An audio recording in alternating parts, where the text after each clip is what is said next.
बिस्मिल्लाहिर्रहमानिर्रहीम। अस्सलाम वालेकुम प्यारे बच्चों, आज हमने बागबानी की पढ़ाई करनी है। हमारे सबक का क्या नाम है? बागबानी।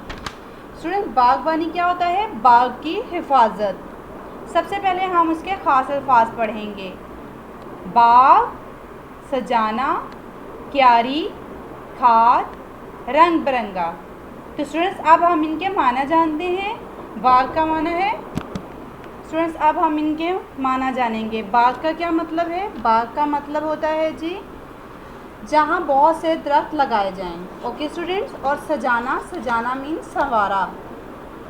इसी तरह क्यारी का क्या मतलब है जी? क्यारी का मतलब होता है बाग का छोटा हिस्सा। खाद कूड़ा करकट या गली सड़ी चीज़ें जो खेत में डालते हैं।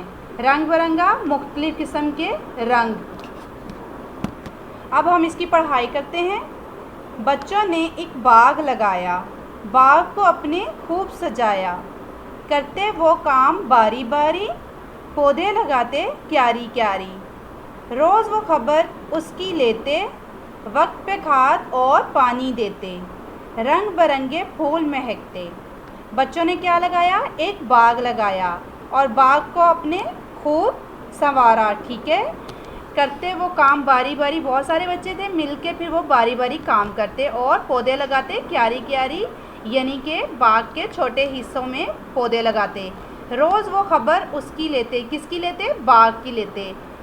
वक्त पे खाद और पानी देते और टाइम पर क्या देते? बाग को, पौधों को खाद देते और पानी देते। रंग बिरंगे फूल महकते, फिर उसमें रंग बिरंगे मुख्तलिफ किस्म के फूल महके।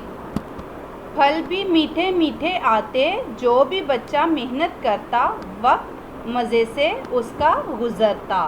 और फिर बाग में मीठे मीठे फल भी लग गए दरख्तों पर, और जो बच्चा मेहनत करता है उसका टाइम बहुत अच्छा गुज़रता है। तो बेटा ये नज़म किसने लिखी? इसका लिखारी का नाम क्या है? शफीउद्दीन नैयर। Okay students.